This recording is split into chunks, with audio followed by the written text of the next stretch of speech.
Late us start our new chapter today, cost.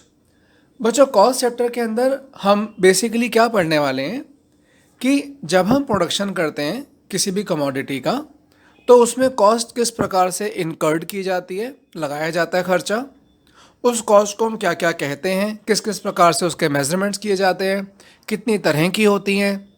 तो this chapter is related to the cost component कि हम कैसे कैसे खर्चा करते हैं अपनी कमोडिटीज़ को बनाने के लिए एज अ प्रोड्यूसर।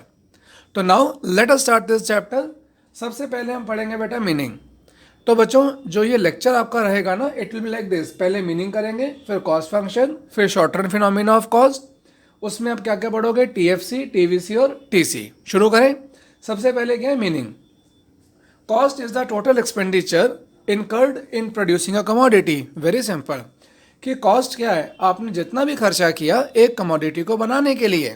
आप कमोडिटी बनाते हो, उसमें आप रॉ मटेरियल लगाते हैं, उसमें आप लेबर का यूज़ करते हैं, बहुत तरह की इनपुट्स लगाई जाती हैं। उन पर आपने जितना खर्चा किया, expenditure incurred in producing a commodity, उसको आप क्या बोलते हैं, कॉस्ट। तो समझ में आया कि टोटल खर्चा जितना किया एक कमोडिटी को बनाने के लिए, उसको क्या बोलते हैं, कॉस्ट। अब बेटा, इकोनॉमिक्स में कॉस्ट को ना ऐसे भी समझा जाता है कि in economics cost is the sum total of explicit and implicit cost. क्या मतलब है इसका? सिंपल। एक्सप्लिसिट का मतलब होता है आप किसी को पैसा दे रहे हो, आप एक्चुअल मनी एक्सपेंडिचर कर रहे हो किसी और के ऊपर।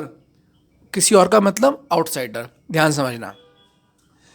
एक्सप्लिसिट कॉस्ट क्या होती है? It is the actual money expenditure on inputs. Actual money expenditure on inputs.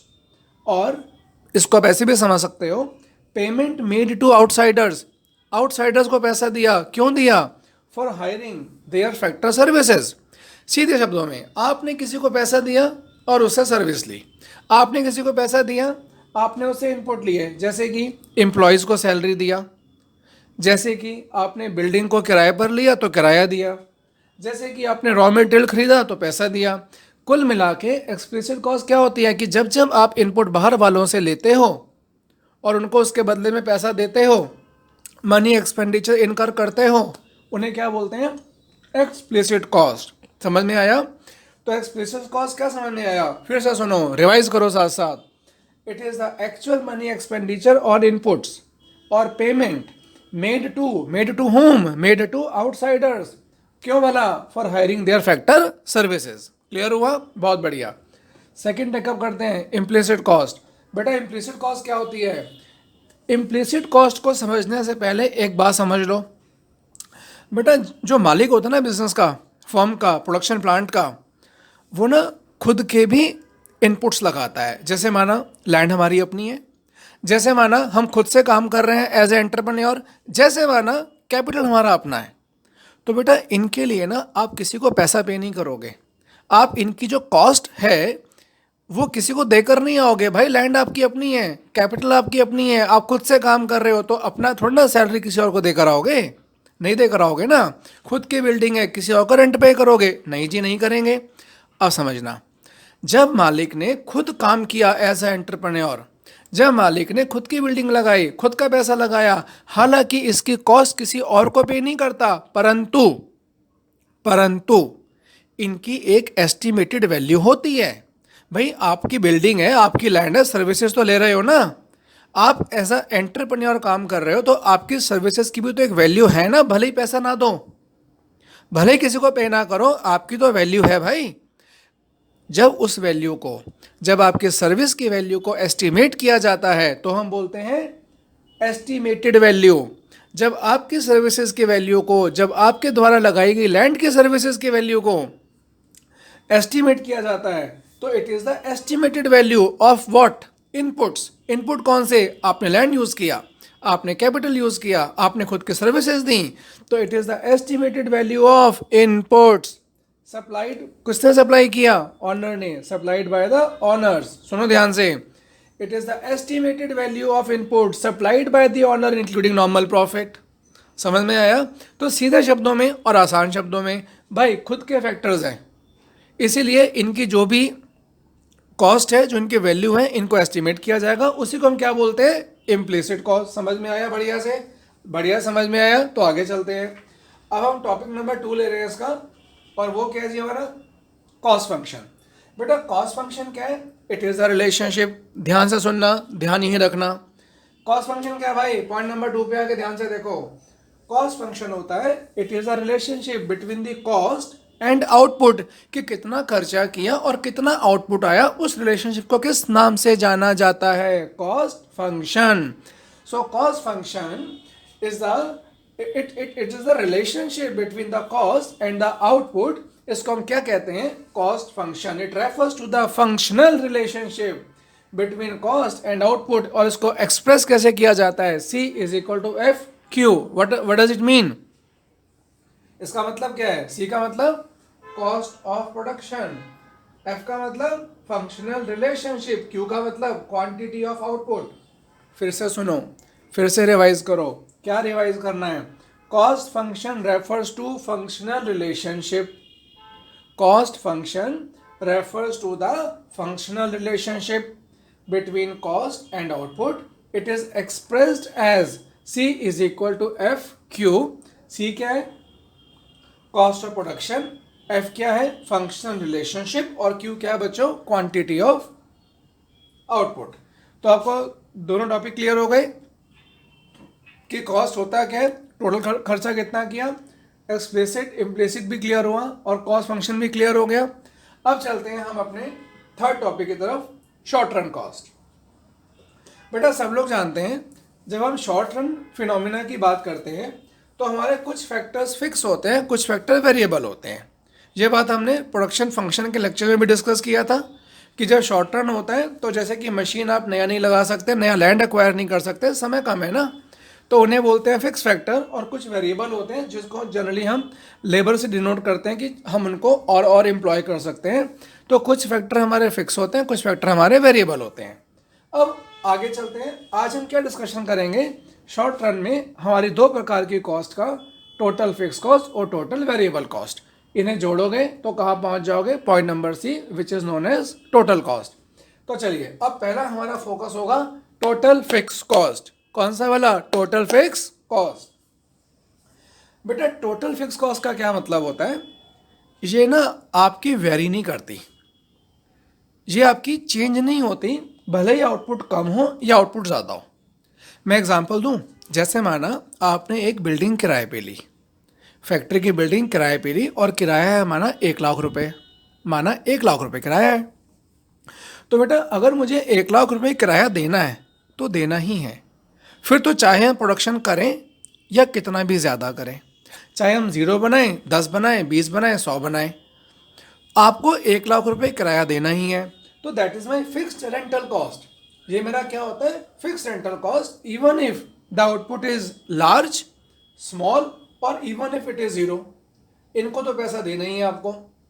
जैसे कि आपने लोन लिया, अभी लोन लिया तो इंटरेस्ट तो देना पड़ेगा, तो ये जो इंटरेस्ट और लोन है ये भी मेरा क्या हो गया? Fix cost. Salary of permanent staff, जो हमारे परमानेंट लोग हैं, अब बेटा आप प्रोडक्शन कम करो या ज़्यादा करो, उनको तो सैलरी उतनी ही दोगे, राइट? तो ये मेरा क्या होता है? Fix cost. कि भाई प्रोडक्शन हो, ज़्यादा हो, कम हो, बिल्कुल भी ना हो, ये तो उतनी ही रहेगी। तो मैंने यहाँ पर आपको ना एग्जाम्पल के तौर पे समझाया है। ये देखो भाई, आउटपुट 0 है तो माना मेरी फिक्स कॉस्ट 12 है। 1 हुआ तो भी उतनी, 2 हुआ तो भी उतनी, 3 हुआ, 4 हुआ, 5 हुआ, भैया इसमें कोई चेंज नहीं है, राइट? ये मेरी कांस्टेंट रहेगी, राइट? अब बेटा इसको आप डायग्रामेटिकली भी समझ सकते हो। ये देखो जी हमारा डायग्राम है जो क्या शो कर रहा है? टोटल फिक्स कॉस्ट कर्व को। ये डायग्राम क्या शो कर रहा है? टोटल फिक्स कॉस्ट कर्व को एक्स एक्सिस पे हमने क्या लिया है? एक्स एक्सिस पे बेटा ध्यान से देखिएगा, हमने यहाँ पर एक्स एक्सिस पे क्या लिया है? आउटपुट। और बेटा वाई एक्सिस पे क्या लेके चल रहे हैं हम? वाई एक्सिस पे हमने लिया है फिक्स कॉस्ट। एक्स एक्सिस पे हमारा आउटपुट है और वाई एक्सिस पे हमारे फिक्स कॉस्ट है। आउटपुट बढ़ता जा रहा है, कॉस्ट 12 की 12 ही है। तो चाहे आप 0 हो, 1 पे बनाए, 2 पे बनाए, 3, 4, 5, आपके यहाँ पे कॉस्ट में कोई चेंज नहीं आ रहा है, इसीलिए इसको हम क्या बोलते हैं? Total fix cost. समझ में आया अच्छे से? एकदम बढ़िया। चलिए ग्रेट। अब बेटा इसको हम आगे लेके चलते हैं। नेक्स्ट है बच्चों हमारा वेरिएबल कॉस्ट। नेक्स्ट है हमारा वेरिएबल कॉस्ट। अच्छा बेटा एक बात मैं यहाँ पे और कहना चाहूंगा, ध्यान सुनिएगा। अगर आप टीएफसी कर्व को थोड़ा सा एनालाइज करें, ध्यान से देखें, तो आप ये भी कह सकते हैं इट इज अ, जो टीएफसी कर्व है, मैं हल्का सा इस पे वापस आया हूँ, फिर अपन चलेंगे टीवीसी पे। एक बात मैं और बताना चाहूंगा, सुन लो। टीएफसी क्या है बेटा? It is a horizontal straight line. ये एक सीधी लाइन है, हॉरिजॉन्टल है, and it is parallel to the X axis. I think अब अपने को बढ़िया से क्लियर हो गया कि TVC curve is a horizontal straight line parallel to the X axis. Why because, पहले समझो वाई है किसका। टीवीसी हॉरिजॉन्टल है, स्ट्रेट लाइन है, एक्स के पैरेलल है। अब पूछो वाई, ऐसा क्यों है जी? ऐसा इसलिए है मेरे भाई क्योंकि TFC remains constant. TFC remains 12, यहाँ पर 12 लेके चल रहे हैं ना, तो TFC remains constant at all level of outputs even if the output is 0। ये एक हॉरिजॉन्टल स्ट्रेट लाइन है, एक्स एक्सिस के पैरेलल है। क्यों है? क्योंकि भले ही 0 है तो भी उतनी रहेगी, आउटपुट बढ़ता जाएगा तो भी उतनी रहेगी। चलिए अब चलते हैं हमारा टोटल वेरिएबल कॉस्ट। अब बेटा टोटल वेरिएबल कॉस्ट क्या है, पहले समझो वेरिएबल कॉस्ट क्या होती है। सिंपल, साधारण शब्दों में, वेरिएबल मतलब जो वेरी कर रहा है। वेरिएबल क्या होता है भाई? जो वेरी कर रहा है। तो वेरिएबल कॉस्ट क्या होती है? It refers to those cost which vary directly with the level of output. Output बढ़ेगा तो कॉस्ट बढ़ेगी, आउटपुट कम होगा तो कॉस्ट कम होगी। Very, it varies with the level of output. Output बढ़ेगा तो ये बढ़ेगी, आउटपुट कम होगा तो ऑफ कोर्स ये भी कम होगी। एग्जाम्पल के तौर पर रॉ मटेरियल, एग्जाम्पल के तौर पर इलेक्ट्रिसिटी, पावर, फ्यूल। राइट भाई, सीधी सी बात है, जितना प्रोडक्शन करोगे उतना रॉ मटेरियल चाहिए, उतनी रॉ मटेरियल कॉस्ट बढ़ेगी। प्रोडक्शन कम करोगे, रॉ मटेरियल जो लग रहा है कमोडिटी में उसकी कॉस्ट कम होती चली जाएगी। प्रोडक्शन ज़्यादा तो रॉ मटेरियल ज़्यादा, प्रोडक्शन कम तो रॉ मटेरियल कम। प्रोडक्शन ज़्यादा तो बिजली भी ज़्यादा यूज़ होगी, फ्यूल भी लगेगा, पावर भी लगेगी। प्रोडक्शन कम तो पावर भी कम, आपके फ्यूल एक्सपेंसेस भी कम हो जाते हैं। तो आपने क्या समझा? आपने क्या समझा कि जिस जिस तरह से ये साथ साथ चल रही है आउटपुट के, आउटपुट बढ़ेगा ये बढ़ेगी, आउटपुट कम होगा ये भी कम होगी। अब बेटा आपके सामने मैंने शेड्यूल भी ड्रॉ किया है और डायग्राम भी ड्रॉ किया है, बहुत ध्यान सुनना। 0 पे 0, भाई जब आउटपुट ही नहीं है तो मैं इलेक्ट्रिसिटी क्यों चलाऊंगा? आउटपुट ही नहीं है तो मैं रॉ मटेरियल क्यों यूज़ करूंगा? आगे चलिए, 1 का आउटपुट आया तो 6 हो गई, 2 पर 10, 3 पर 15, 4 पर 24, 5 पे 35। यानी जैसे जैसे मेरा आउटपुट बढ़ रहा है तो मेरे खर्चे बढ़ रहे हैं। जैसे जैसे मेरा आउटपुट बढ़ता जा रहा है हमारे खर्चे बढ़ते जा रहे हैं। और आउटपुट अगर आप कम की तरफ जाते हैं तो ऑफ कोर्स आपका खर्चा कम हो रहा है, बिकॉज इट इज वेरिंग, ये वेरी हो रहा है directly with the level of output. Example समझ में आ गए? रॉ मटेरियल हो गया आपका, ये पावर हो गई, फ्यूल हो गया। हाँ, इसमें आप ये भी ले सकते हैं कि जो वेजेस ऑफ कैजुअल लेबर होती हैं। राइट, तो आई थिंक ये सारा क्लियर है। अब बेटा इसके आते हैं डायग्राम पे। डायग्राम बेटा इसका इस प्रकार से बना हुआ है, इसको हम क्या बोलते हैं? अगर आप इसकी इस शेप को एनालाइज करो ना तो ये आपका ना इनवर्स एस शेप होता है। बहुत ध्यान से मेरी बात सुनना, अगर आप टीवीसी कर्व की शेप को एनालाइज करो, it is inverse S shape, inverse S है। अब ये क्या इंडिकेट कर रहा है? अब भाई बहुत ध्यान सुनना, अब बिल्कुल एकदम कॉन्सेंट्रेट करके, ओके। अब हम क्या डिस्कस करने जा रहे हैं, पहले सुन लो। हम डिस्कस करने जा रहे हैं कि टीवीसी की शेप इनवर्स एस क्यों होती है। समझे? टीवीसी की शेप इनवर्स एस क्यों होती है। पहले मैं ये बताऊंगा इनवर्स एस का मतलब क्या है और फिर बताऊंगा क्यों होती है। दोनों बातें डिस्कस करेंगे।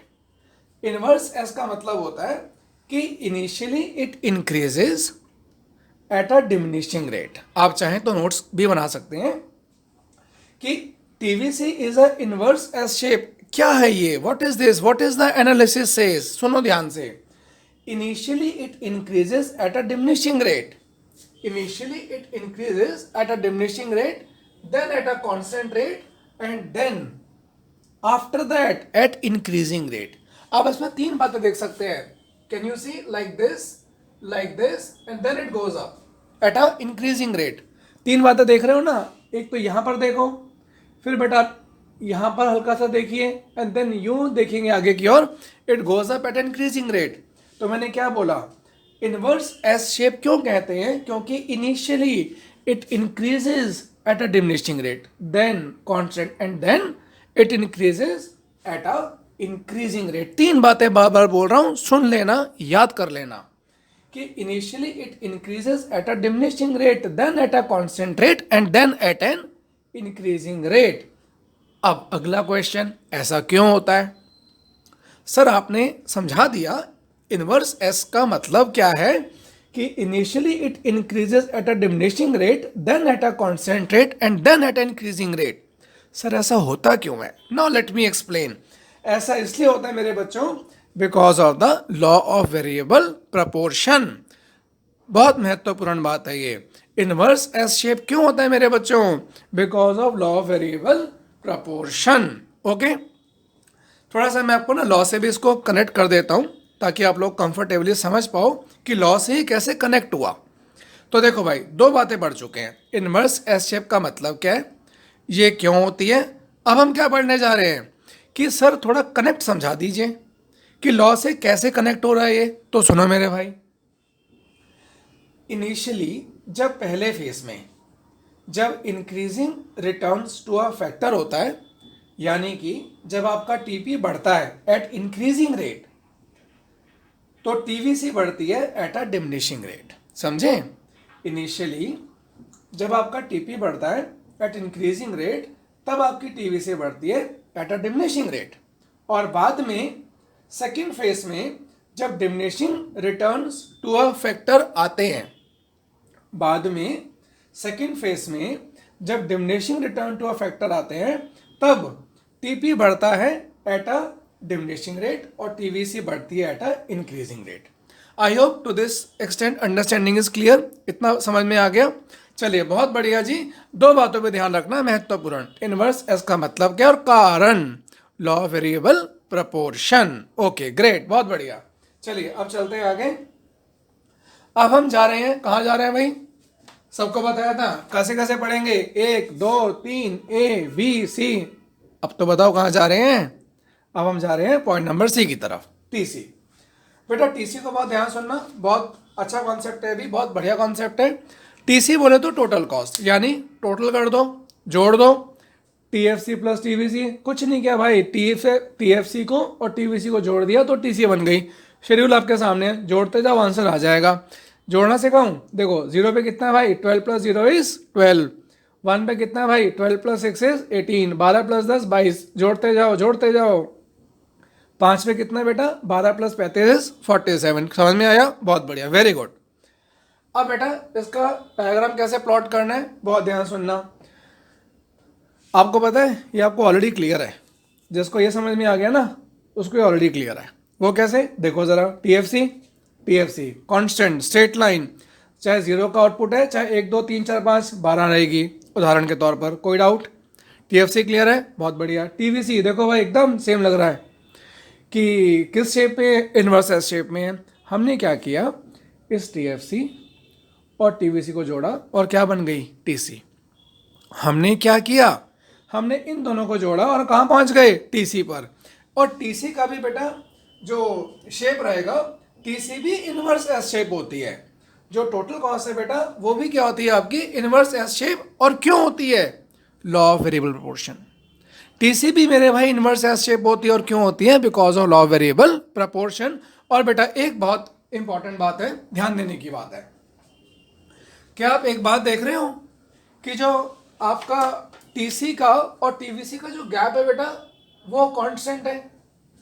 ये बात आप समझिएगा कि जो इनका गैप है वो बेटा कांस्टेंट है। आप देख सकते हैं, ये देखिए, if you see it like this बेटा,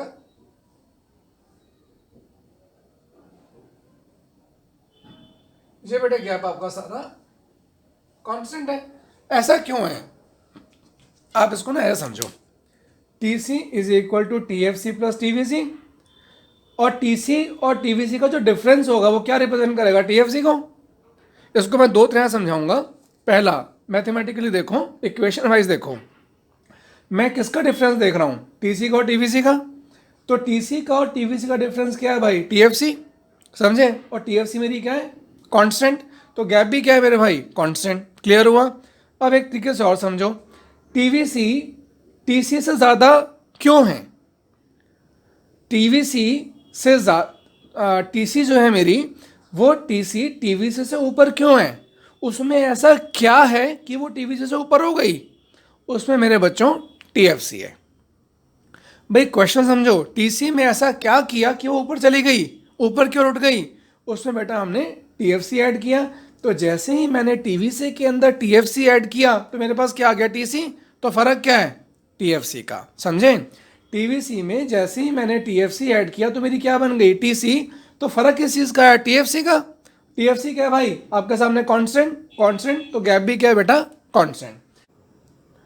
और बेटे इस कर्व में जो हमने डायग्राम पढ़ा है टीएफसी, टीवीसी और टीसी का, इसमें एक बात और ध्यान रखिएगा कि जो टीसी और टीएफसी का स्टार्टिंग पॉइंट है वो एकदम सेम होता है। क्या कहा मैंने? जो टीसी का, ये आप देख रहे हैं, टीसी और टीएफसी का जो स्टार्टिंग पॉइंट है बच्चों वो आपका सेम होता है। ऐसा क्यों? क्योंकि जब आपका आउटपुट ज़ीरो होता है ना, ज़ीरो आउटपुट पे आपकी टीएफसी होती है और टीवीसी ज़ीरो होती है। ज़ीरो आउटपुट पे आपकी टीएफसी तो रहती है परंतु टीवीसी आपकी ज़ीरो होती है, इसलिए टीसी और टीएफसी बराबर हो जाते हैं। जैसे अब ये देखिएगा, we know TC is equal to TFC plus TVC, right. अब बेटे आउटपुट कितना है यहाँ पर? ज़ीरो। तो माना ये आपकी 100 है, एज्यूम कर रहा हूँ। टीएफसी कितनी है? 100 रुपये। और ज़ीरो पे टीवीसी कितनी होगी बेटा? ज़ीरो। तो आप देख सकते हैं आपकी टीसी भी कितनी आ गई? 100 रुपये। तो now you can see very well कि आपके ज़ीरो आउटपुट पे टीएफसी 100 थी, टीवीसी 0 है, तो टीसी कितना आ गया? 100। अब ज़ीरो आउटपुट पे टीएफसी 100 है और टीसी भी कितनी है? 100। ज़ीरो आउटपुट पे टीएफसी कितना है? 100। टीसी भी कितना है? 100। इसीलिए आप ये कह सकते हैं, समझ सकते हैं कि जब आपका आउटपुट का लेवल 0 होता है तो आपकी टीसी और टीएफसी बराबर होती हैं, उनका जो पॉइंट है वो सेम हो जाता है। तो ये हमारा टोटल कॉन्सेप्ट सारे पूरे हो गए। अगले लेक्चर में हम लोग क्या डिस्कस करेंगे? Average concepts.